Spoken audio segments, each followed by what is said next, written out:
Hello.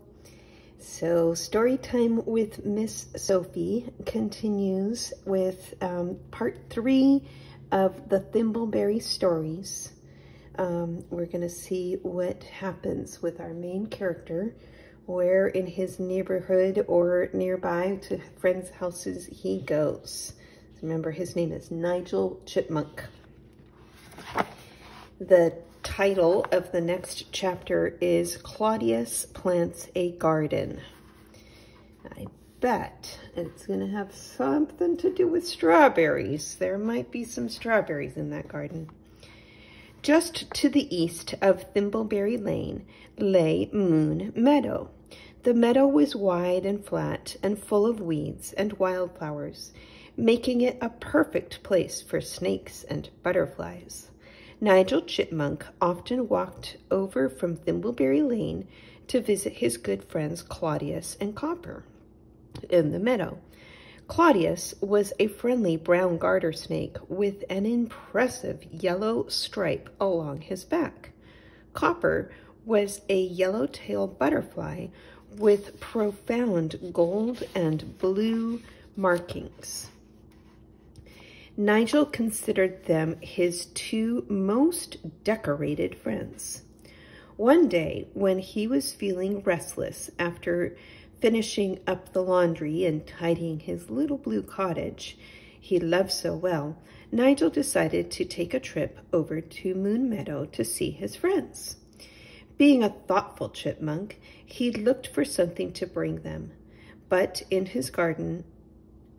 his garden, the strawberries were plump and red, perfect for two fine hosts.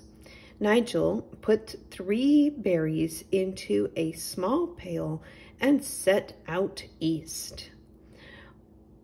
One always knows when one has arrived at Moon Meadow, for it is where Thimbleberry Lane ends, or begins, depending on how one looks at it. Nigel walked along the lane until he was stopped by a tall shock of weeds 3 feet high, and this, he knew, was the meadow's edge. He gingerly stepped out into the thick grasses and carefully made his way southeast toward Copper's house. Claudius would likely be there as well. Though he had his own home, Claudius preferred Copper's house. It was quite colorful and very different from his own drab brown one. The windows were trimmed with curtains of bold red and yellow and black. The sofa was bright green, the kitchen table purple. Copper herself was very colorful too. She often went about the house with a fantastic shawl draped across her shoulders and ornaments hanging from her antenna. Nearly every day, Claudius would be found visiting, stretching upon the bright green sofa or wrapped around the porch swing, which was an electric blue. Nigel Chipmunk made his way through the tall grasses, and as expected, when he arrived, both Copper and Claudius were there, playing a game of backgammon on the front steps. "Nigel!" they called at once. Copper tossed back her shawl and fluttered her wings in delight. Claudius stood on the tip of his tail, swaying back and forth in a dance. Nigel greeted them with the enthusiasm of a friend long unseen. The 3 of them moved into the kitchen and gathered around the purple table of glasses of iced rose nectar. Even the colorful hostess, Copper, put a long stem of sweet pea into each glass. I've brought strawberries, as you can see," said Nigel. "You must try them. They're quite delicious." "I don't believe I've eaten strawberries before," said Claudius, putting on his eyeglasses for a better look. Copper had brought out tiny moon-shaped saucers and was cutting the berries into small bites for each of them. "Never eaten strawberries," said Nigel. "I don't have them here in the meadow. We don't have them here in the meadow. Too many weeds," answered Claudius. "And of course, I'm much too long and lazy to go off to market to buy any.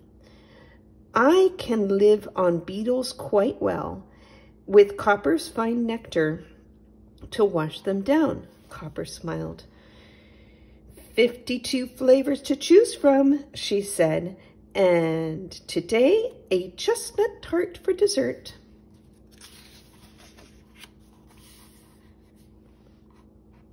Doesn't that look nice? And I like how they're sitting on pillows. And and love the background too, it's pretty.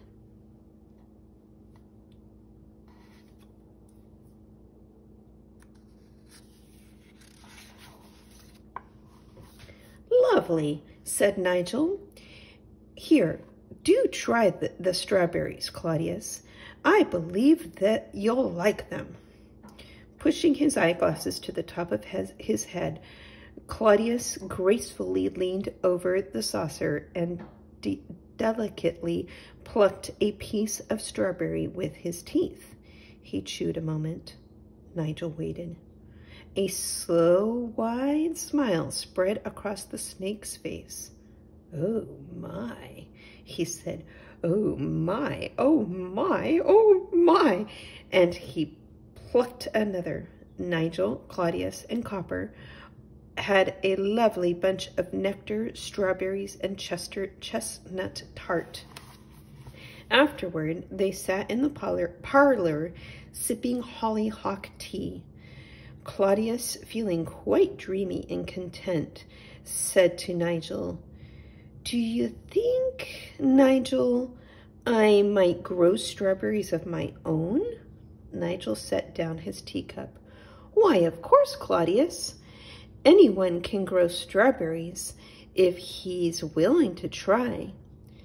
"I'm so lazy, you know," said Claudius.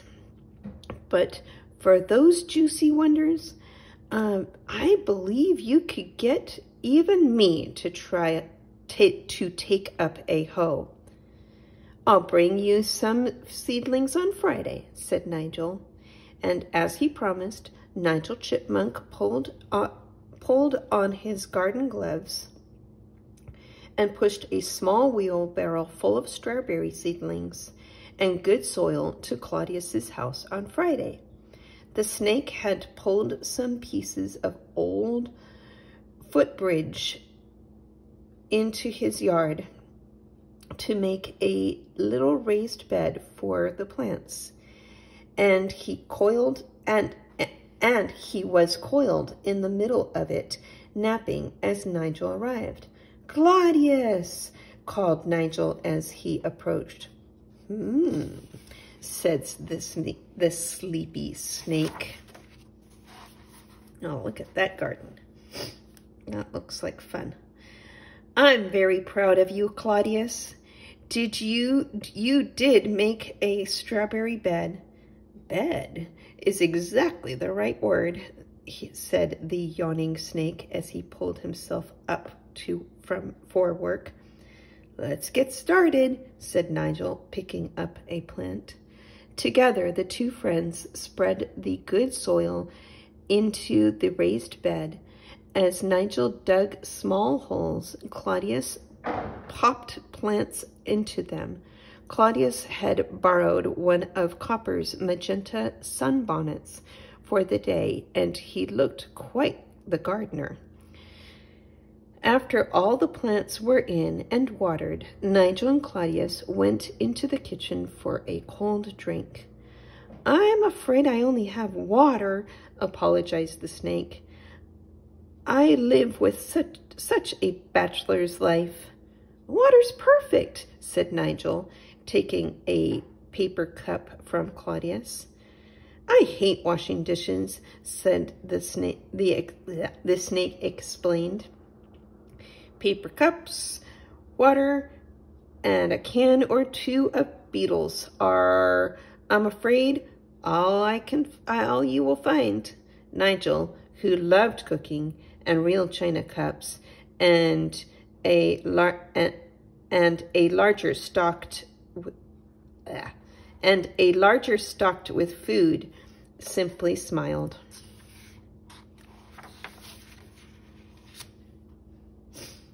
"What makes it all a feast," he said, "is the fine company." This made Claudius feel glad. Nigel, of course, did not really expect any of the strawberry plants to grow.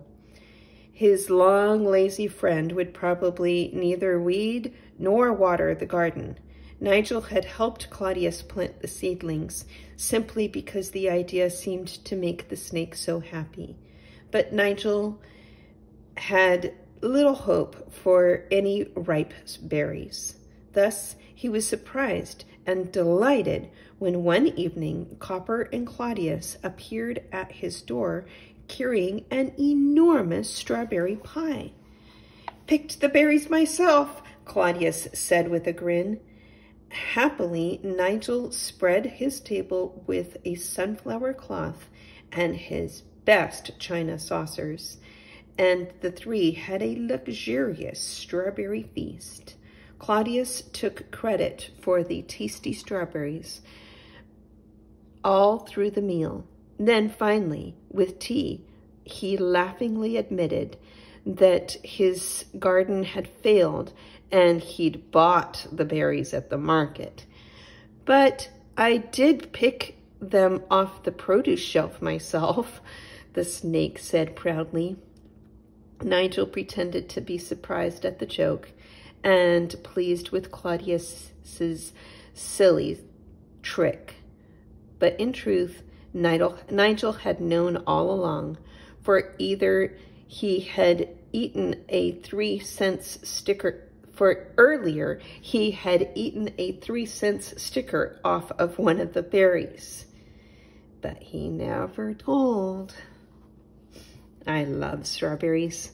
Soon they're going to be in season. We can either grow them ourselves or go to the market ourselves to get strawberries. So another day, no writing assignment, except please finish the "and to think that it happened on Highway 101" writing assignment, please.